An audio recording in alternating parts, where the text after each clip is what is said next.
everyone, welcome to the Dex, where we cover trivia and battle strategy for a different Pokemon each week. I'm PokeKellz. And I'm Picnicker Alex.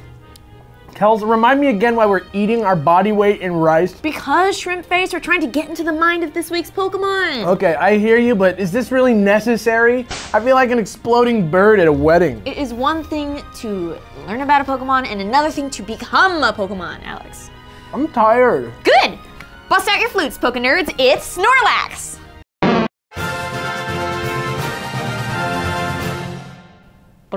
Snorlax is the sleeping Pokemon, and ever since Gen 1, this big cuddly cat bear's been falling asleep across important pathways all across the Pokemon world. Apparently, this dude eats between 400 and 900 pounds of food per meal until he's so full he falls asleep. It's like 90% of his body weight every time he eats. Yeah, dang. His English name is a pretty obvious mix of snore like sleeping and lax like lazy, but in Japanese, the story is much cuter and cooler. Yep.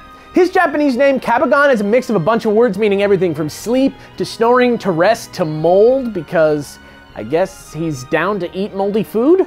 Weird. Yeah, but also, Kabagon is based off the nickname of Game Freak programmer Koji Nishino, which is why when you fight him in Castelia City in Black and White 2, his best guy is a Snorlax, so tribute! Oh yeah! And Totoro! He looks a bunch like Totoro from the Hayao Miyazaki movie My Neighbor Totoro! Probably doesn't mean anything, but I'm sure there's some great crossover shirts out there. Oh gosh, are you gonna try to sell our shirts to everybody again? No, I was just saying. All right, good, because now it's time for a new and ridiculous segment. Get ready for some biology. It's Pokemon and you. Yeti.com/the... So Snorlax eats a bunch of food and falls asleep, so the first thing to come to your mind is probably hibernation, right? Wrong. Hibernation is a state animals enter when food is unavailable. They eat a bunch, their metabolism, body, temperature, breathing, and heart rate slow down, and they weather the lean months like pros. Bears can hibernate for like 8 months. Why not Snorlax? Well, because he can be woken up so easily with the Pokeflute for starters, but that doesn't mean he's sleeping for no reason. His behavior is perfectly consistent with what most people know as a food coma. Everybody knows you get sleepy when you eat a lot, but why? Basically, high carb, high fat, high sugar foods trigger a response in your brain once they hit your small intestine. If you've ever hit the wall while eating, you know the feeling. It's an auto-response from your nervous system that switches your body from ingestion mode to digestion mode. Plus, big meals cause your glucose levels to spike, which impedes the orexin neurons in your brain.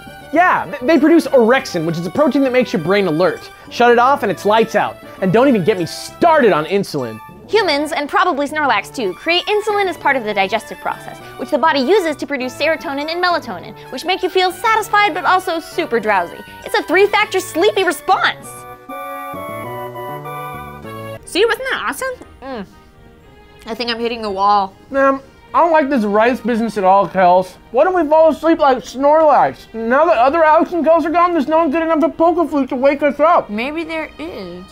What? Nothing. Wrong. Turn off your ears. Battle time. Oh, right. Let's kick butt. Pokemon. Snorlax has always been pretty awesome, but the Gen 6 type matchups have been super kind to him, and in a perfect world, Snorlax can become a very serious threat.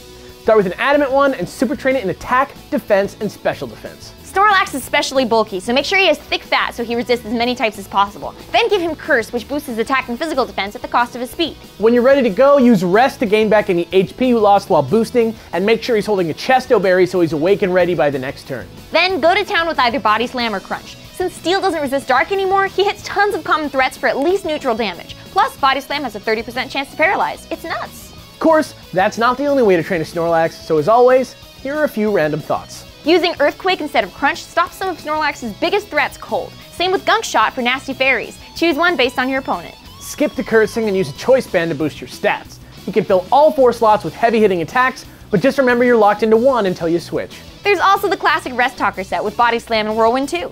Throw some leftovers on and live for as long as you can. And finally, I would be crazy not to mention the Assault Vest. It boosts Snorlax's already crazy Special D and turns him into one scary wall. Choose wisely. And that's it, Snorlax. Now, if you'll excuse us, I think I speak for the both of us when I say it's time for a nice long... What? Did you change your shirt? If you've got something you'd like to add or you want to suggest a Pokemon for next time, leave it in the comments section below. Alex, stop advertising. We have a show to do. What? It's just such a comfortable shirt that's perfect for almost any occasion. You can't blame me if I want to show my Dex pride. Whatever. I'm PokeKellz. And I'm the Yeti.com/theDex. Tune in next week for another Herculean episode of What the Fizz? And finally, I would be crazy not to mention the Assault Vest. It boots? Give Snorlax boots. He just walks around in them and he can stay out of the mud. That's gonna be really helpful against some of those muddier opponents. All right. Plus, big meals cause your glucose levels to spike, which impedes orexin neurons in your brain.